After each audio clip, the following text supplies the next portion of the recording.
As doctors, we're not trained to take care of people. And I mean that literally. When you say to doctors, draw yourself working as a doctor, you'd be amazed at how many pictures have no patients in it. You have diplomas and books and desks in your office. But I went to a workshop, I think it was with Carl Simonton, when he had written a book about imagery and other things for cancer patients. And I thought, oh, well, this will be for doctors. I'll go. It'll help me help my patients. And I got there, 150 people. I'm the only doctor in the room. That blew my mind. Everybody else was a cancer patient. The nice part I realized later was my cancer patients from my office came over and sat next to me. I wasn't making them feel worse or when they're going to die. And one young lady, when I said to her, well, what brought you here? And she said, you're a nice guy. I feel better when I'm in the office with you, but I can't take you home with me. So I need to know how to live between office visits. That changed my whole approach to medicine because I had my secretary send out letters to all our patients saying, you want to live a longer, better life? Come to a meeting. We'll teach you about survival behavior. That's where I was in a panic. Because I said to the secretary, you forgot to say it's only for our patients. What if everybody brings 2 or 3 friends with cancer? What am I going to do with hundreds of people? 12 women showed up. See, that taught me something too. That's why our group was called Exceptional Cancer Patients. Because my wife, who was helping me, said, they're exceptional women. I said, all right, let's call them that. Because I didn't have a name for the group. But that's when you begin to learn about survivors. They're willing to show up. They're not afraid of doing it wrong. It isn't just about not dying. Let me enjoy the time I have left. Then you notice they don't die when they're supposed to. I mean, one that'll make you smile, I always have to tell this, is that a man who had a few months to live, according to everybody. So he goes out to Colorado to die in the mountains because it's so beautiful. I told the family, call me to the funeral. I'm very close to him. I'll come out there. A year goes by, no phone call. So I call up to say, why do you ignore me? I have feelings too.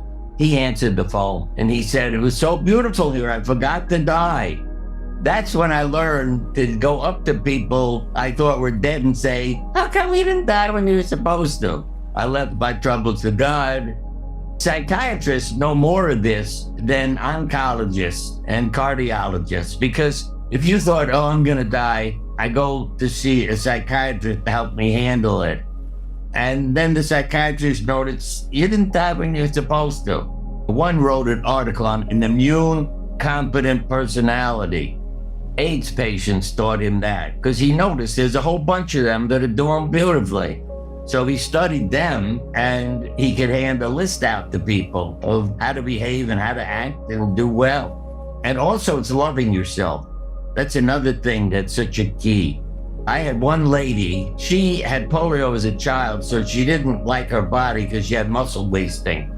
Then she developed neurological disease and more is happening. And she said, I got undressed, laid down naked in front of the mirror, and started loving my body inch by inch. She said, by that I mean I started on my toes and then worked my way up. Her disease went into remission. Oh, that's one of Siegel's crazy patients. Now that was a compliment. The nurses used to yell at me because my patients refused pain medication. I said, they're not in pain. How can they not be in pain? Because it was what they wanted to do. You see, you have radiation, no side effects. Oh, the machine's broken. I mean, this was a phone call from the radiation therapist. I thought the machine's broken. So he said to her, how come you have no reaction to radiation? Oh, I get out in the way and I let it go to my tumor. A lady who was supposed to be dead in 2 months down in North Carolina, a relative told her to come up here because I make people well all the time. And that upset me, for her to promise her neighbor, her relatives, she had leukemia. I admitted her to the hospital. I called my oncologist friends, who now didn't mind working with me because they were having fun too. So they came over and he said, I agree with her doctor. She's got 2 months to live, but this is his quote. But I know you and your crazy patients, so I'll give her hope. In 6 weeks, she was in complete remission. And what I laughed at, his sense of humor. The chemotherapy, he said, will have no benefit in her type of cancer. He wrote a note, isn't chemotherapy wonderful? He had to do something, so she thought she was being treated, and then she responded completely. I told her to go home and walk down the street and drive her back to crazy, that she's not dead, and he has to keep saying hello to her. Just kill people with their words. You take hope away. I know one man, and I got the family to sue the insurance company. He had cancer, but he developed cataracts. So his life became meaningless. He can't see a damn thing. The insurance company said, we're not paying for cataracts. He'll be dead in a few months. You don't want to waste the money. He literally went into bed the day he got that letter and was dead in 5 days. And I told the family, sue the insurance company. And they did, because those words killed him. It took his life away. So I've learned, live your authentic life. Now we have a lot of studies. One college student, his professor thought he was nuts, but he's not nuts. He studied actors by giving them comedies and tragedies to act in. And he drew their blood while they were acting.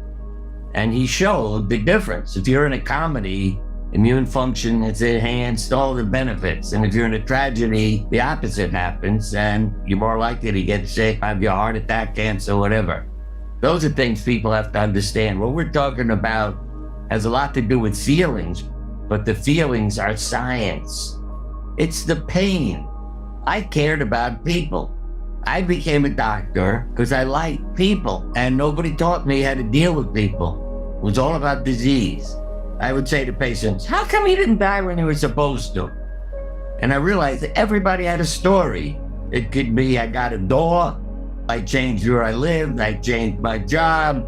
Everybody had a story to tell me.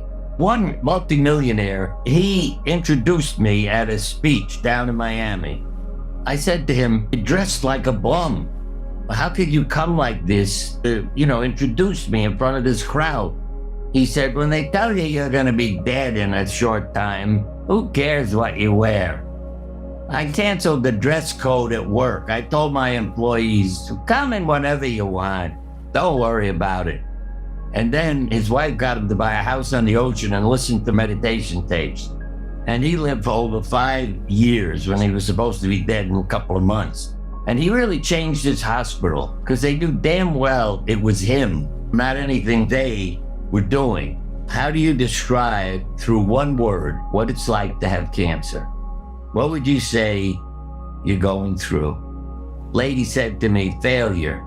I said, well, what in your life is failure? She said, well, my cancer, my body's there. I said, that's not my question.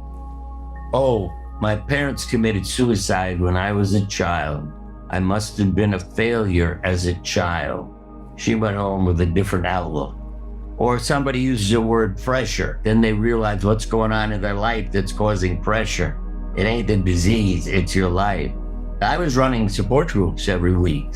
I worked with people, meditation, changing lives, all those things. And you know what's interesting? Men do have a poorer survival rate than women with cancer because men are into, oh, I can't work anymore. What's the point of living? I've had men say that when their wife and children are sitting in the room. There's no point in living, I can't work. And then there was one lady who was such a classic. I have 9 children, I can't die till I'm all married and out of the house. 20 years later, I got a call. My 9th child had left home. I couldn't believe she was still alive 20 years later. The cancer came back. That's what, as a doctor, blew my mind. How the hell do you control cancer for 20 years and then it comes back? Women with the same cancers as men do live longer. Though most doctors say, oh, it must be their hormones, it must this, it must that. No, it's their attitude towards life.